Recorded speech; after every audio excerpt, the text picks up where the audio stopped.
ఈ భూమి మీద అందరూ పుడతారు గెడతారు కానీ అందరు మహానుభావులు కాలేరు. ఒక మనిషి మౌనంత విజయ పథంలోకి నడవాలంటే అత్యున్నత శిఖరాలకు ఎదగాలంటే సంకల్పం కావాలి, అకుంఠ దీక్ష పొందాలి, నీ దారిలో నువ్వు నడవాలి అని మా నాన్నగారు నాతో ఎప్పుడు చెప్తుండేవారు. ఎన్నో సందర్భాల్లో నేను చెప్పడం జరిగింది. ఎన్టీఆర్ అంటే కేవలం నందమూరి తారక రామారావు కాదు, ఎన్నంటే నటనాలయం, ఆయన ఇల్లు ఒక నటనాలయం, అందులో ఆయన ఒక నటరాజు నరసింహుడు. టీ అంటే తారమండలంలోని తారక ధృవతారకుడు, ఆర్ అంటే రాజర్షి రారాజు, రాజకీయ దురంధర యుగంధరుడు, రమణీయ రమ్య కమనీయ సౌమ్య గుణధాముడని. మొన్ననే ఆయన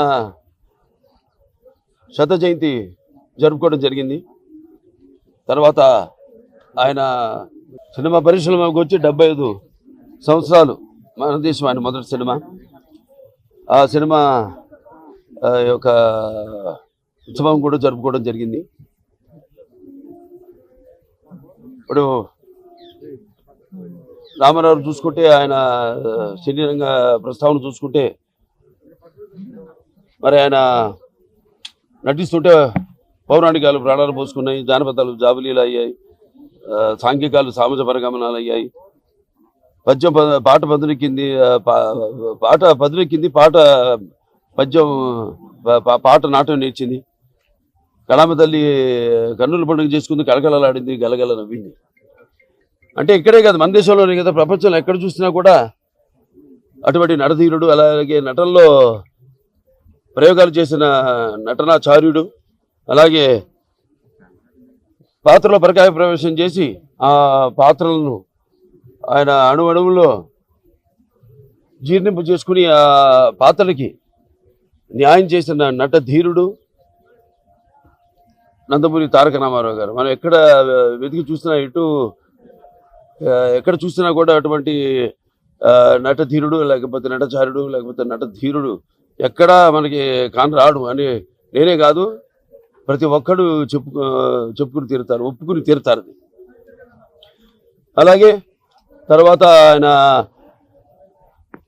ప్రతి తెలుగు బిడ్డ, ప్రతి తెలుగు గడ్డ కూడా నేను తెలుగు వాడిని సగర్భంగా చెప్పుకునే దమ్ము, ధైర్యం, సత్తా, తెగువ, ఆత్మవిశ్వాసం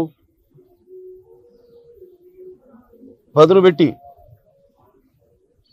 మరి ప్రతి తెలుగు వాడిని బయటికి తీసుకొచ్చి నేను తెలుగు వాడిని అని చెప్పే సత్తా, ధైర్యం ఇచ్చిన తెలుగు తేజం నందమూరి తారక రామారావు గారు.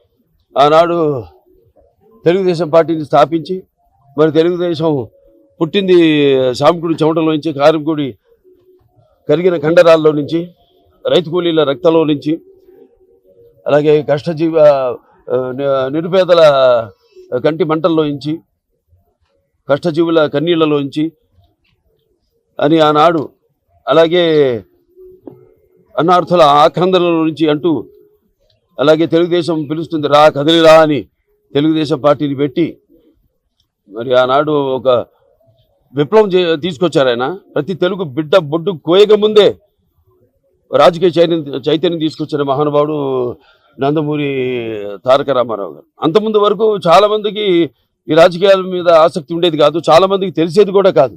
అటువంటిది ఆయన ఈ తెలుగుదేశం పార్టీని పెట్టి అందరిలోనూ ఒక రాజకీయ చైతన్యం తీసుకొచ్చిన ఓ మహానాయకుడు నందమూరి తారక రామారావు గారు.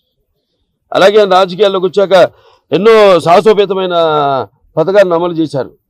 అవి ప్రజలకు ఉపయోగపడేవి, అలాగే ఎంతో సానుకూలమైనవి కూడా ఆ పథకాలన్నీ. ఎన్టీ రామారావు రాజకీయాల్లోకి రాకముందు, వచ్చిన తర్వాత ఆయన ప్రవేశపెట్టిన పథకాలు వాటిని అమలు చేసి ఇప్పటికీ అందరూ వాటిని ప్రవేశపెట్టి అమలు చేసేలా చేసిన మహానాయకుడు Nandamuri Taraka Ramarao. That is NTR. అందుకే ఒక పేదవాడి ఆకలి బాధ తెలిసిన అన్న ఆయనే, అలాగే ఒక జనం భవితకు బాట వేసిన అమ్మ ఆయనే, అలాగే ఆయనకు అండగా ఉన్న మహిళల కోసం అండగా ఉంటూ ఆయన కూడా వాడికి ఆర్థిక స్వాతంత్రం ఇచ్చిన అన్న కూడా ఎన్టీ రామారావు గారు. ఎన్టీఆర్ అంటే నటనకు నిర్వచనం.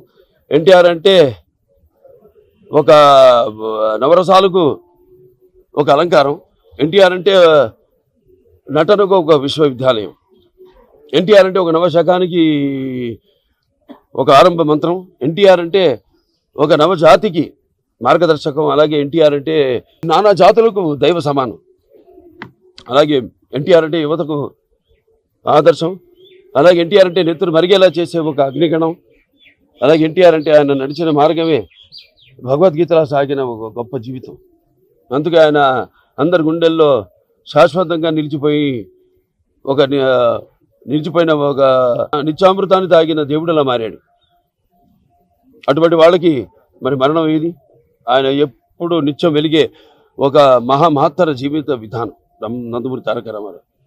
ఎన్నో సంస్కరణలు. ఇవాళ అక్కడ ఎన్డీఏ చైర్మన్గా ఉంటూ కూడా ఆయన మొత్తం కేవలం మన రాష్ట్రమే కాదు, దేశం అంతటికి కూడా ఎన్నో, అటు రైతులకి రుణమాఫీ విషయంలో అయితేనేమి, మన రాష్ట్రంలోనే కాదు మొత్తం దేశమంతా కూడా రైతులకి రుణమాఫీలు చేయించడం జరిగింది ఆయన.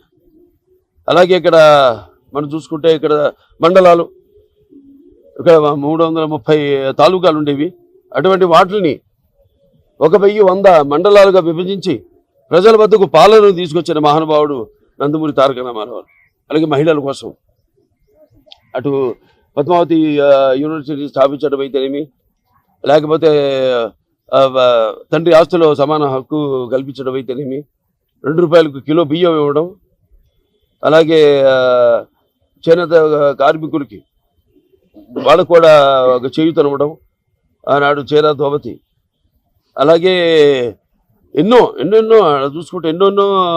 అలాగే తెలుగు గంగ అయితేనేమి, హంద్రి నివాస్ వద్దల స్రవంతి అయితేనేమి, గాలేరు నగరి అయితేనేమి, ఇవన్నీ కూడా ఆయన ఆనాడు కళలు కన్నవి. అలాగే తెలుగు గంగ ద్వారా ఆయన అటు రాయలసీమ చిత్తూరు జిల్లాకి నీళ్ళు ఇచ్చి సస్యశ్యామలం చేయడమే కాదు, అటు ఎక్కడైతే ఆయన పెరిగి అంత మహానటుడయ్యాడు చెన్నై నగరానికి కూడా నీళ్ళిచ్చిన మహానుభావుడు అభినవ భగీరథుడు నందమూరి తారక రామారావు. ఇలా చెప్పుకుంటూ పోతే ఎన్నెన్నో. అలాగే పక్కా ఇళ్ళు అంటే కాంక్రీట్ ఇళ్ళు పేదలకు కట్టించిన మహానుభావుడు.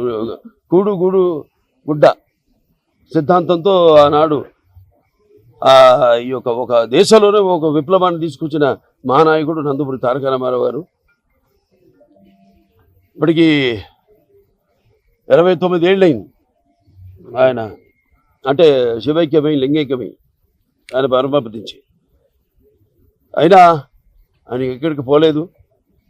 ప్రతి తెలుగువాడి గుండెల్లో గూడు కట్టుకుని చిరస్మరణీయుడిగా ఉన్నాడు ఆయన. ఆయన్ని అనుసరించి ఈనాడు ఎంతోమంది లక్షల కోట్ల మంది కార్యకర్తలు అయితేనేమి ఆయన స్ఫూర్తిగా తీసుకుని ఆనాడు ఎంతోమంది కార్యకర్తల నుంచి నాయకుల్ని తయారు చేశారు రామారావు. అలాగే కాకుండా అంతవరకు ఒక పంథాలోనే పెడుతున్న రాజకీయాల్ని మార్చి చదువుకున్న వాళ్ళని కూడా అటు డాక్టర్లు అయితేనేమి, ఇంజనీర్లు అయితేనేమి, గ్రాడ్యుయేట్స్ అయితేనేమి, పోస్ట్ గ్రాడ్యుయేట్స్ అయితేనేమి అందరిని కూడా రాజకీయాలకు తీసుకొచ్చారు మహానుభావుడు నందమూరి తారక రామారావు. ముందు కూడా ఆయన్ని అందరూ మన స్ఫూర్తిగా తీసుకుని ఆయన ఆశయాల్ని ముందుకు తీసుకెళ్లాల్సిందిగా, మాకు అందరికీ కూడా ఒక శక్తిని ఇవ్వాల్సిందిగా ఆ మహానుభావుని కోరుకుంటూ, అలాగే ఆయనకి ఘన నివాళులు అర్పించుకుంటూ నేను సెలవు తీసుకుంటున్నాను.